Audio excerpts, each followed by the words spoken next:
subscribe, and click the notification bell for never-ending horror. Pareidolia is the ability of the human brain to quickly find faces and figures similar to people. Have you ever looked up at the popcorn-like texture on your ceiling and saw a human face? Ever drive home at night and see human figures on the side of the road? It's definitely creepy, but pareidolia serves many vital purposes, one of which is protection. A human-like shape can mean imminent danger. Imagine the trip-like fear your mind experiences, though, when it sees a shape that is only vaguely human-like. Imagine encountering something in the woods that is both human and not human. Imagine being one of these unlucky people who have encountered real-life humanoids. If you want your story to be featured in a future episode of Darkness Prevails, share your story with us at darknessprevails.org. A pale-looking humanoid from CathEStar. Location: Mexico. I've been in a long-distance relationship with my girlfriend for a couple of years, and every summer and winter break, I'm able to travel to go see her. This encounter happened about 2 years ago at my girlfriend's house. I should mention that my girlfriend lives on the outskirts of her city in Mexico, where houses are around 200 to 300 yards apart and surrounded by dense woods. Usually, days and nights there go about peacefully, accompanied by the sounds of the woods and the occasional car passing by from others who lived close. I'd always considered her place to be perfect to spend time outdoors, until this occasion. Honestly, I don't think I've ever been this scared in my life. This sighting will be carved into my mind forever. On a chilly night of December, I was at my girlfriend's house. I had planned to spend the night with her since she would have been by herself that day. Her mom was out of town and she didn't want her to stay by herself either. We were having dinner in the kitchen at around 8 p.m. We chatted about activities we would do tomorrow, tasks her mom needed her to do, how much we missed each other, to list a few things. After about an hour of conversation and laughs, we decided to go into the living room and cuddle on the couch, watching TV. Then we both got up and put the dishes in the sink. She went into her bedroom and I went outside to the bathroom. The house layout consisted of a long corridor that connected pretty much every room in the house, and a back door at the end of the corridor, which led out to the patio. The patio was open, full of trees and plants, and the only thing separating the patio from the woods was a fence made up of stones and barbed wire that stood at around 1 meter tall. Halfway down the patio, there was the bathroom, being lit by a single and weak light bulb, so if anybody wanted to go, they had to walk outside, even if it had to be in the middle of the night. I reminded myself that I would never come out here at night because the drive would be so creepy. I remember when I opened the back door and stepped into the patio, a cold breeze stroked my face and sent shivers across my back. So I hurried to go back as quickly as possible because, to be honest, I was a little spooked going outside in the dark, knowing that the woods were pretty much just a few steps away. I finished doing my business, washed my hands, and started walking back, being careful not to trip on something because the light bulb was almost non-existent. I was about halfway when I heard a noise to my left. It was like someone stepping on a branch and it breaking underfoot. I stopped and quickly turned, trying to see what had made the noise.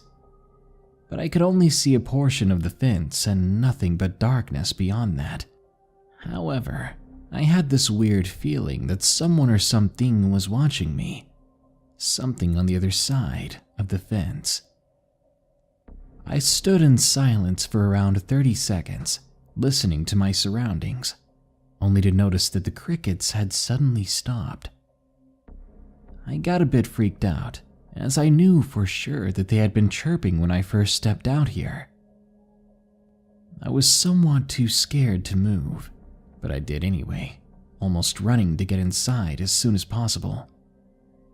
When I returned, I went to my girlfriend, who was already in the living room, lying back down on the couch with the blanket on top. She quickly noticed that I looked a bit agitated and asked me what was wrong. "Your patio is, scary," I jokingly said, not wanting to tell her what I felt, because she hates anything that has to do with horror or scary stuff. I tried not to think about it, so I went around the couch and sat at the other end, putting my girlfriend's legs in my lap and asking what we were watching on the TV. I turned to my right, where there was a huge window on one side of the wall that gave me a perfect view of the patio. I hadn't noticed it before because it was next to a cabinet, which covered it from the perspective if you're going back into the living room. Now that I knew it was there, I kept turning to see outside, expecting to see something out there, still thinking how scary it looked. We were watching a boring documentary. The two of us weren't really talking as we watched, and I was beginning to get sleepy. But after about 20 minutes, I began to hear noises outside, noises that seemed to be coming from the patio. I grabbed the remote to the TV and muted it to make sure I was hearing things right. And I was. There was a sound of twigs breaking and grass being stepped on. I quickly turned to my right to see outside the window, but I could only see plants and part of a trunk from a big tree nearby. The noise, although faint, stopped for a few seconds and resumed a few moments later, then stopped again. I stood frozen watching outside the window, almost as if waiting for a thing to appear. "Do you hear that?" I whispered to my girlfriend, but after I didn't get a reply, I turned around and stood up a little to see she had her eyes closed and she had fallen asleep. I was even more freaked out now, but I chose to believe it was probably a coyote or some other animal that lurks around in the woods at night. I kept watching the muted TV, waiting for the noise to start again, but after a while, I realized it had stopped. I turned around one more time to see outside the window, and I felt my heart sink into my stomach. The first thing I noticed when I looked outside was a faint image of a gray, pale, and tall humanoid figure. It was peeking from the side of the big tree trunk, and it was staring back at me. I was petrified, not wanting to even slightly move or breathe. I watched this thing as it watched me, even though I couldn't see its eyes because of the poor lighting. But I knew it was watching me. I knew it was aware of me. I somehow felt it. The creature was, like I said, extremely pale. I could see the contrast between its skin and the bark of the tree. The creature had very skinny shoulders and torso, as well as an elongated neck. It looked like it was around 6 or 7 feet tall. Unfortunately, or should I say fortunately, I could not distinguish in detail any facial features because of how dark it was, but I could perfectly picture in my head the shadowy areas around where the eyes would be for a person, and another one where the mouth would be. It was sort of grinning. At this point, I was trembling a little, and I wanted to let my girlfriend know what I was witnessing, but I didn't want to move a muscle or break eye contact with it. I felt like I needed to remain still or pretend that I wasn't paying attention to lose its attention. But no, the creature just kept staring, facing me, not moving an inch, like it was trying to play the same game as me. Then, to make things worse, the creature started to make these echoey clicking sounds, kind of like a frog but slower, and I noticed it began to turn its head to its left side, then turned back to look at me really fast. I didn't know what to think anymore. All I wanted was my girlfriend to wake up to prove to me that this thing was real. I began whispering her name in between my teeth and mouth, not even wanting to move my jaw. But she wouldn't wake up, and the thing kept doing the same, turning its head to the left and back to me really fast, all while clicking. Then I watched it crouch, kind of like when a big predator cat is hunting and lying low, preparing to attack. I remember whispering to myself, "What the heck?" I know, stupid. I didn't even think about the fact that if I woke my girlfriend up, she would start moving, and that thing would notice both of us for sure. But I was so scared that I kept trying. This went on for about 15 minutes before I realized I still had my girlfriend's foot in my hand below the blanket, as she had her legs on me still, and that it would not be able to see me moving under there. Only using my wrist, I slightly pulled her foot back and forth, whispering her name again and again. But she was in a deep sleep. She was out of it. Then I stood, because I was in shock when I saw the creature stand up again and started walking backwards, still looking at me, then disappeared into the darkness of the patio, still making the clicking sounds. I blinked a few times, realizing my eyes itched from staring at the creature too long. For some reason, I couldn't turn my head around. I just kept looking in the direction where the creature had disappeared, listening for any more noises and waiting for it to come back. After a few minutes passed, I took the chance to turn around. As if in slow motion, I turned my head to my girlfriend and started calling her name loud now, while pushing her leg and quickly scribbling my fingers on the sole of her foot to wake her up fast. Her foot jerked and she started turning. I stood up to her shoulders and patted her, whispering, "Hey, wake up." She opened her eyes and squinted at me, adjusting to the light of the TV and wondering why I woke her up. I kept telling her to remain still and silent when I heard the sound again. She looked at me, noticing the concern in my eyes, and asked, "What's wrong?" "Shh, be quiet," I followed, placing 2 fingers on her lips and looking into her eyes. I could tell she was getting freaked out, and I don't blame her. I would be too if someone woke me up, looking scared and telling me to be quiet. The clicking sound came again, but it was louder this time, as if the thing was on the other side of the window. This time, both of us heard the noise, and we were now looking at each other in silence, getting more and more frightened. "What is that?" my girlfriend asked, but I remained silent. Again, in slow motion, I started to turn my head to the window to check, and there it was. The thing was right outside the window, only a couple of feet away and staring right back at me. This time, I had a clearer vision of how it looked, and I was wrong. I was petrified in fear when I noticed it didn't even have a mouth where a person's would have it. Instead, the mouth appeared to be where its neck was, which opened vertically, not horizontally. As its mouth opened, it vibrated with the clicking sounds, and hundreds of small razor-like teeth shined. It had oval-shaped eyes that were as dark as the night. I felt its gaze pierce through my soul. I started shaking and breathing heavily, not believing what I was seeing. My girlfriend raised up and peeked around my side to see what I was looking at, and I could feel her body tense up under me. She had seen it too. She tried to ask in a trembling voice what it was, but no answer came from me. Now we were both horrified, too horrified to even move a muscle. After the humanoid thing noticed my girlfriend move, it stepped forward and lowered its head almost as if scanning us.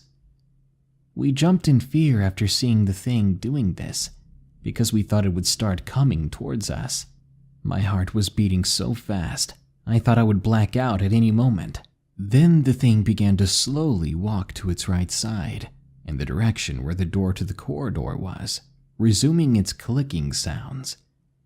If you've seen the movie Signs and remember the scene where that alien came out of the bushes outside the house, that would be an accurate representation of what I saw. We took a good look at every inch of that thing's body. It walked with its head turned towards us.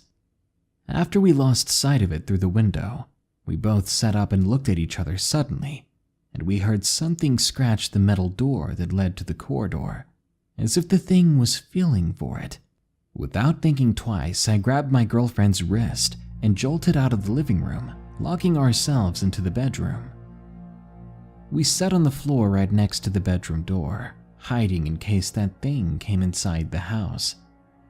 The scratching sounds continued, and my girlfriend began to cry, still asking what it was that I saw. I felt powerless, knowing I couldn't do anything to reassure her. I could only hold her and hope for the thing to give up and go away. The noise continued for about 3 minutes, when it suddenly stopped. Then we began hearing stepping noises all around the house, and we kept turning to whatever direction we heard the noise from, expecting something to happen. But eventually the noises stopped, and after an hour or so, we figured the creature must be gone. My girlfriend, still with tears in her eyes, told me she just wanted to get in bed. I agreed with her. My back was hurting from being in that crouch position for over an hour. We slowly crawled into bed, making the least noise possible, and covered ourselves with another blanket. "Don't worry, babe. Everything's gonna be okay tomorrow. Let's just get some sleep," I said to her, as I tightened my grip around her. She didn't reply, but after a while she was asleep again. As for me, I didn't get a wink of sleep that night. Instead, I kept my eyes opened and listened to every sound around us. The following day, we did not want to broach the subject, save for quickly agreeing that the thing we saw that night was not something of this world. My girlfriend said she felt its gaze piercing through her, almost like it had invisible feelers searching around. Nothing else was said. We were left sort of traumatized. I realized she was going to have to put up with that fear of going outside in the future, and I didn't want that thing anywhere near her again or her family. Days after the encounter, we both suffered from nightmares. She mentioned that sometimes she'd wake up in the middle of the night, screaming and trembling, and would not be able to stop until her mom went to check in on her. The fences that separated the patio and the woods had been redone since this. They now stand at 2 meters tall, blocking any access from the woods. They haven't had any other encounters again, but my girlfriend insists that the patio gives her chills at night. The Things on the Wall. From Sam. Location unknown. I barely remember when I was 4, but this is one of the few things that I can recollect clearly. I'm 14 now, and I don't know if what I saw was actually real, but I'm praying that it wasn't. I'm the youngest out of 4 kids, and my dad is a musician, my mother a teacher. This event scared me. I was sleeping with my parents for some reason. Probably yet another nightmare, as I had them frequently. But I couldn't fall asleep. I must have laid there for about 15 minutes, eyes shut tightly, but sleep never came. When I opened my eyes to shift positions to something more comfortable, I saw something crawling along the walls. It was actually multiple somethings. They appeared to be humanoid in shape. They were fairly small, about the size of toddlers, except these had sharp, chattering teeth and no hair whatsoever on their bodies. When they noticed that I saw them, they began crawling towards me, and I was so terrified that I couldn't make a sound.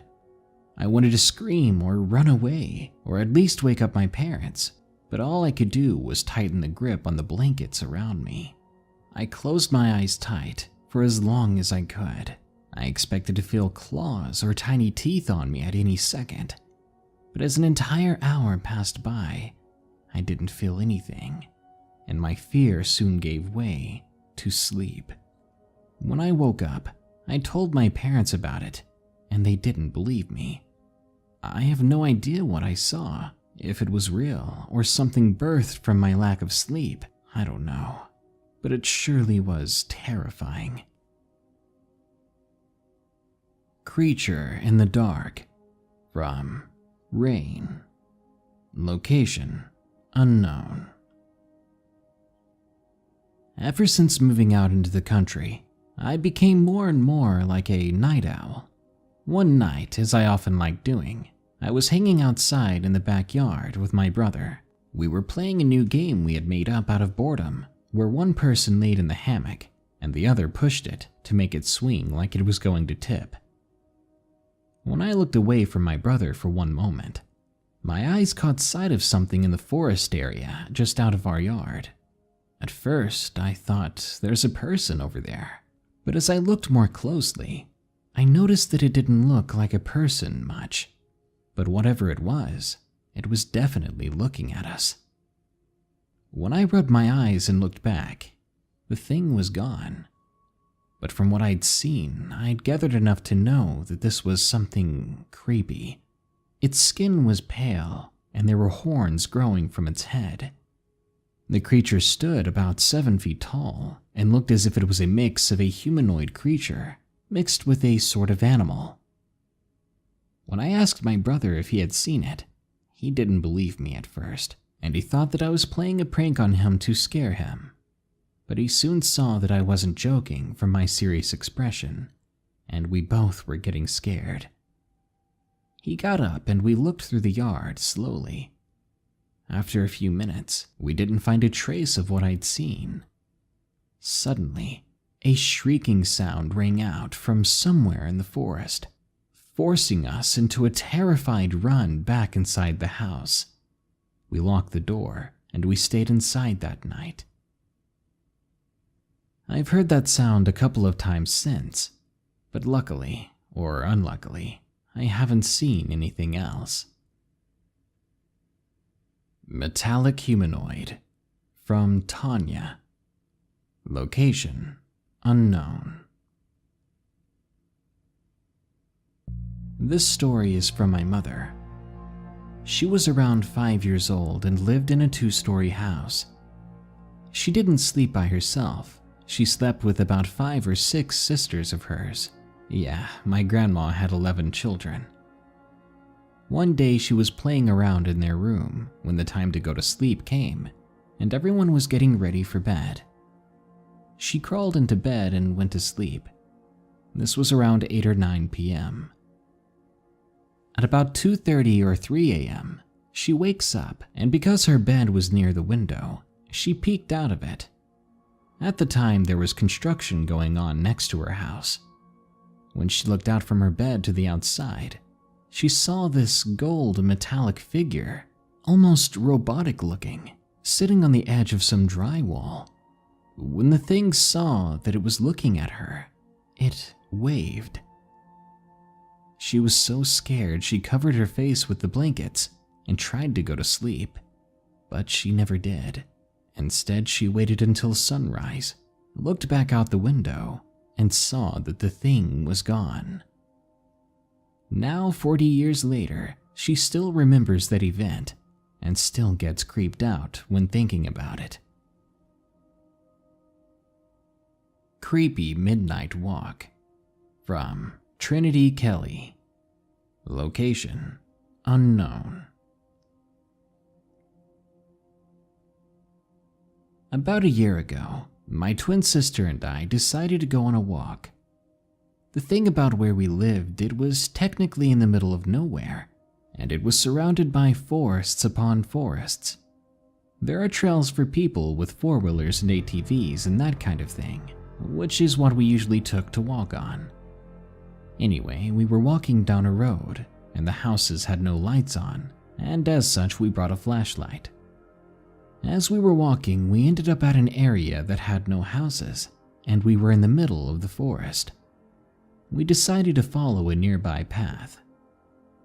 My sister was up ahead of me, and we were almost in the woods when my sister suddenly just stopped.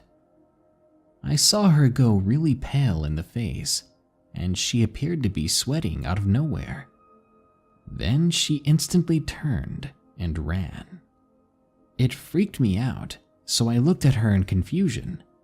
Then I looked back where she had been, and I swear to God, I saw something that looked like a humanoid dog. Its arms were longer than my entire body and reached below what appeared to be its knees. It was towering, easily over 6 feet tall. As soon as I saw it, it turned its head to me, and it freaked me out so bad that I turned and bolted back the way we came, catching up to my sister in no time. The two of us were running for our lives. When I turned to see where the thing was, I swear to God I saw it running after us. We got past the road, and I was scared that it was still coming.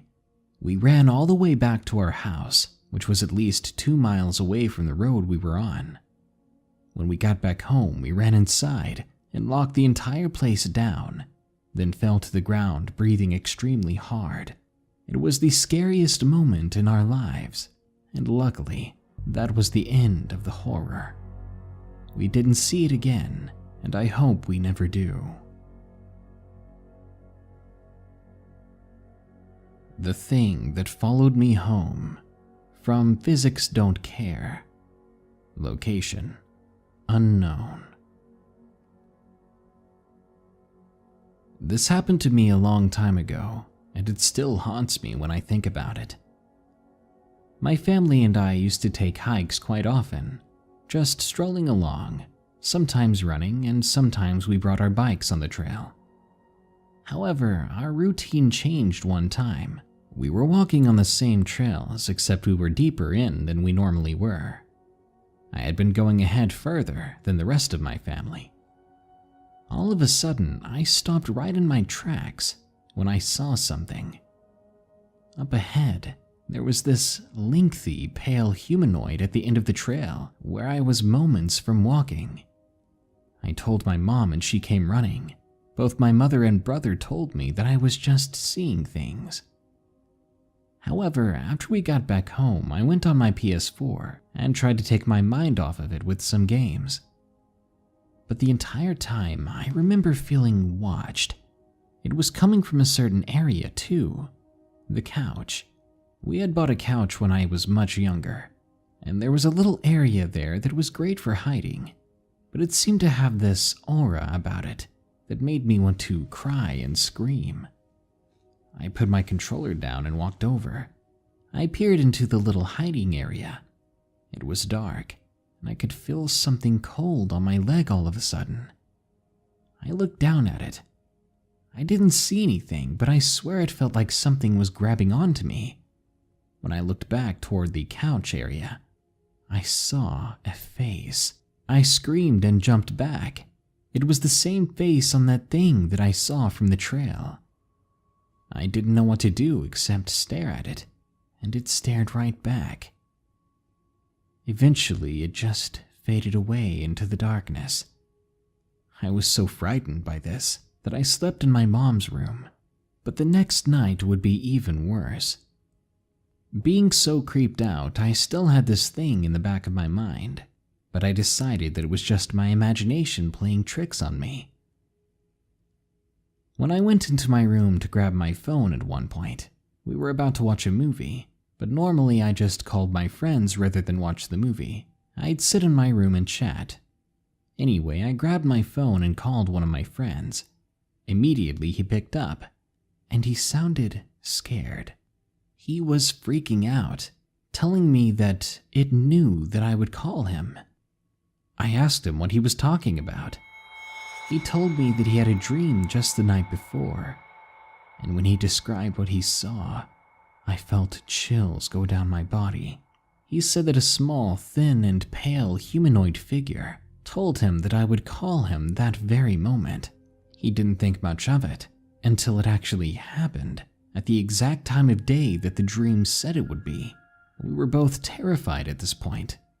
He broke out into tears and kept repeating, "I'm sorry," and then he hung up.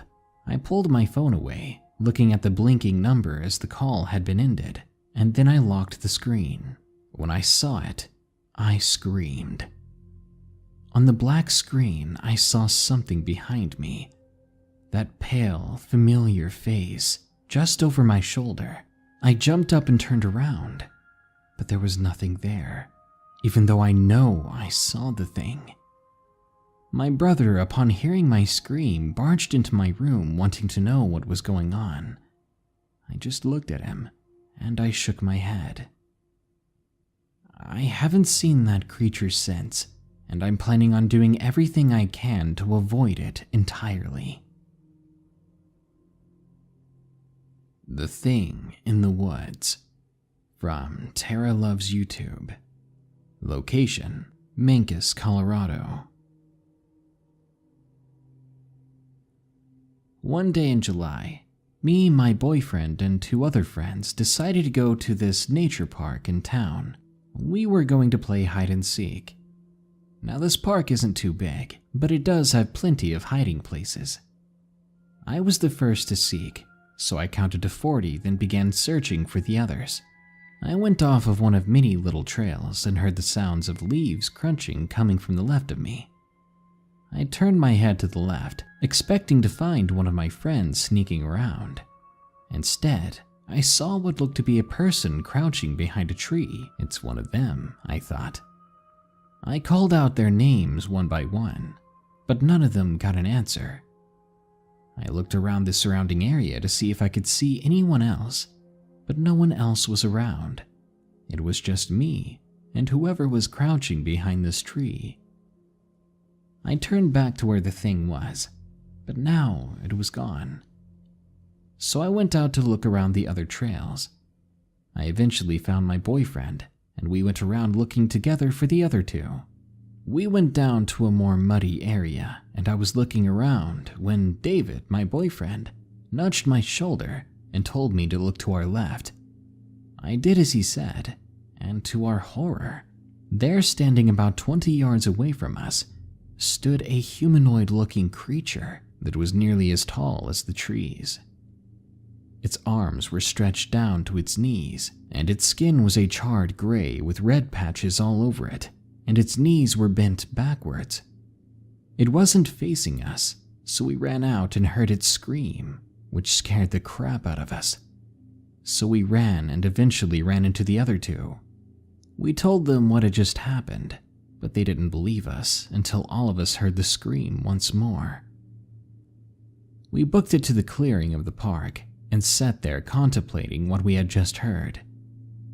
We described the being to our friends, and they just looked at each other and said that they had seen something just like that, except it was crouching behind a tree, and that's why we had found them together like that. They were scared. The other 2 went home, and David and I went to my house for a while. None of us have seen anything like it since, but the image of that creature still haunts me, and I hope I never see anything like it again. Weird Creature Sighting, from CrazyWithoutCause. Location, Australia. Let's get to the point. I'm an Australian who has spent most of his life surrounded by the bush. This makes me accustomed to all of the weird noises that may come when night falls.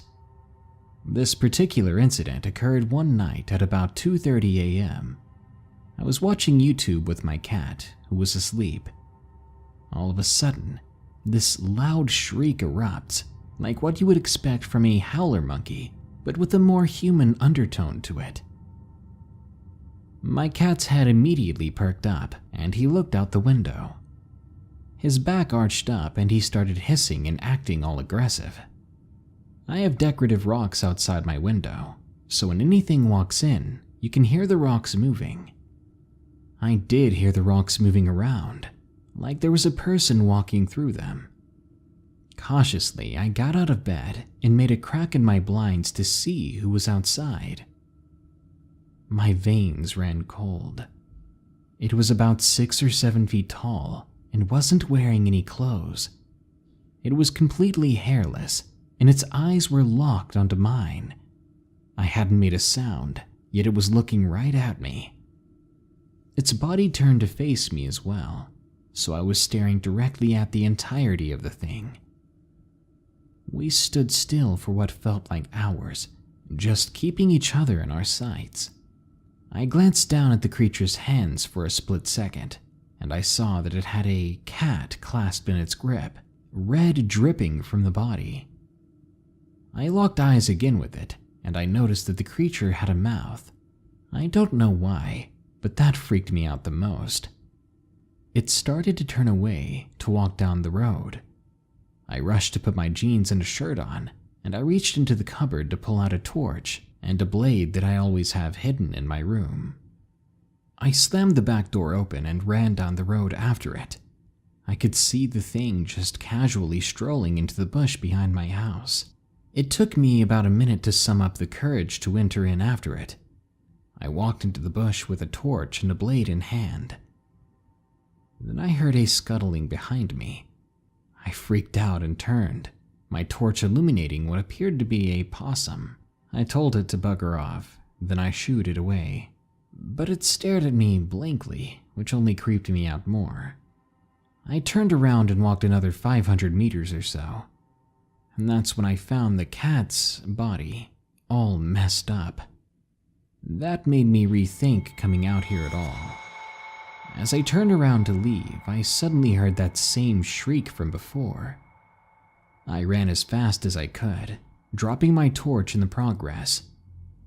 I finally made it to my back door. I opened it and ran straight into my room, and my cat was staring at me. I pat it and tried to relax in bed. Later on, I woke up in the morning at around 10, and I strolled out to the kitchen. While I was making my morning coffee, I looked out the window. My jaw dropped. All along the side of the outside wall was a deep gash. I called up my father and he came over to have a look. He said it looked like when someone drags a screw against someone's car, but this looked way too deep to be a screw mark. I thanked him for freaking me out even more. We covered the gash in plaster and went on with our day. I've done some research on what it possibly could be. I kept coming back to the rake, but that's just supposed to be a creepypasta. I personally think that it was a humanoid creature of some kind, but specifically, I have no idea. Thanks for hearing out my story. I led something home, and it got my cat. From KeirasaurusRex. Location unknown. I'm a 14-year-old girl, 5'1" and 100 pounds soaking wet, so I'm not the most intimidating person in the world. This happened about a month ago as of writing this. I like to skateboard at night. It's become a bit of a ritual to go down my street right before I get ready for bed. My street is about a mile long and is surrounded by woods on both sides, so basically in the middle of nowhere. One night I was about halfway down my road when I started to feel weird. You know that stereotypical feeling of being watched? Yeah, it was that. Being creeped out, I decided to end my ride early, peering anxiously into the woods expecting to see something creepy there. I decided to look behind me, and that's when I saw it. A large humanoid figure standing at the end of my sightline. It was tall and much too dark. Its long arms reached past where a human's knees would be. I have no idea what it was because it or he was most definitely not human. It was only vaguely shaped like one. I hauled tail out of there and down a hill at lightning speed, but every time I looked back, I could still see it. It was following me. When I got home, I ran inside and up to my room. I shut off all the lights and hid in the corner. As wimpy as that sounds, I know most of you would do it too. I was home alone and no sane police officer would believe me, so I had no choice but to wait it out. Eventually, I fell asleep. Everything was normal for about a week. But one day after that, our family cat went missing. 3 days later, we found him strung up to a pine tree. Something had gotten him and left him there. I remember when I saw that, I threw up and I cried, and I knew what had done this. Ever since then, I've been hearing the occasional scratching sound outside my window every night, and I never feel alone. My night terrors are getting worse, and all I can think about is that if I'm not careful, I'll be the next one hung up from a tree. The Lightning Figure. From FerrumBruti. Location: Wythe County, Virginia. I was 13 years old, and I took a ride with my grandmother down to the cove off the backside of Wythe County outside of Scrooge's, where the Walmart and theater are at now. We were riding in her blue Ford Taurus to pick up my great-aunt Alice from her place. It was cold, it was the evening, and it was raining as well. The lightning was illuminating the clouds overhead. I was never frightened by weather or thunder and lightning. It's a common thing you find in southwest Virginia. We had pulled into the family farmland after pulling off the back road. The path to the farm was dirt and gravel and muddy as well. It sat back on the hollow of 2 peaks behind it. As we pulled up, my grandmother turned off the car and waited with me inside for Aunt Alice to come out. I was bored, and like any curious teenager, I looked out the back passenger window. I was just trying to pass the time and let my mind wander. I had just been getting over my other grandmother's passing, so I felt a good way to get over that was to spend time with my only remaining grandmother. As I was looking across the road, I noticed the thunder and lightning become both more illuminating and intense as well. My grandmother leaned close to comfort me. "Don't worry, Tim. She should be out soon, and we'll be on our way then." For a brief moment, I felt comforted, but as I looked closer to the hilltop across the road, I noticed something strange. What appeared at first as a midnight blue soon changed to a slight royal navy blue color. I panicked and screamed for my grandma. Quickly, she snapped to attention and looked out the window. She looked and saw nothing to worry about and reassured me. She said she was right there and nothing bad was going to happen. I took this to heart. Soon enough, Aunt Alice showed up with an umbrella and cane. She was hunched over in her fragile state. She walked her way out with that fiery spirit of hers, and she climbed into the car. Aunt Alice greeted me and patted me on the head. The two decided we would wait in the car for the rain to pass, if possible, before departing to go to her home back in town. 20 minutes had passed since my aunt got in the car, and again my mind began to wander. I was now just looking up at the hilltop nearby. Once again, the sky lit up like it did that last time, freaking me out, and my grandmother said it was nothing to worry about once more. But suddenly, after my grandma looked out of her window, she shouted, "Alice, look!" All of us turned toward the ridgetop. At first, I thought it was lightning, but it was in a ball sort of shape. It had a greenish-blue haze about it, but once the haze faded around it, it began to swell and pulse until at that point, the outline took a shape. I began to choke with fright, not sure what I was looking at, but at the same time, I was in awe. All my great-aunt and my grandmother could do was pause and glance at each other, then look back up to the ridge. The figure walked in a pace almost tense, anxious, yet determined. It startled me. Lightning is energy. It doesn't take form like a person, and it doesn't have intelligence. I saw my Aunt Alice grab her Bible and the two prayed, and I joined them. From that point, the figure vanished. My aunt and grandma both decided with this tense moment gone, it was time we left. As she started the car and pulled out, we went down the hill and toward the gate.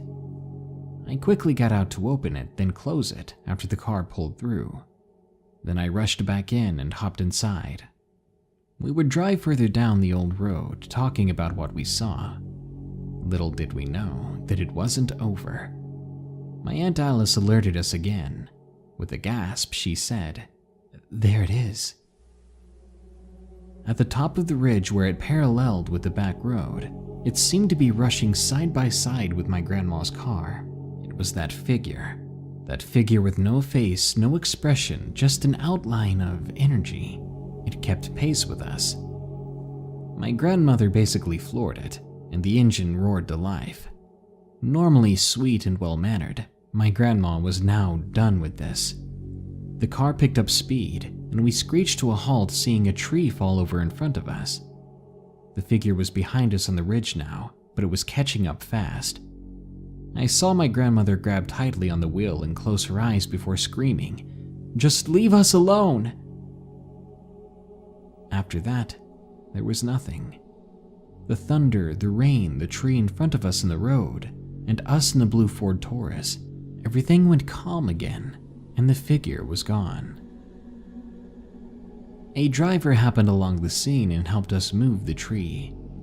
Afterwards, we got back in and went home. That night, I don't think any of us were getting any rest. My parents would later make it back after spending some time at my mom's high school reunion. My grandmother and aunt would explain the story to them, but they were too tired to care. It had been a long night, I guess. I haven't been back up that cove in a long time, not even after both my grandma and my great aunt passed away. Yet at the same time, I make sure when going down a back road, I know what the weather's going to be, and I'm always mindful of my surroundings. Some things in life are meant to be left alone and not pursued. This was one of those things. Nothing is more insidious than humanoid creatures. You see, insidious is a word that means tempting yet harmful. When you're lost or in need of help, surely a feeling of relief would flood you if you saw a humanoid figure up ahead.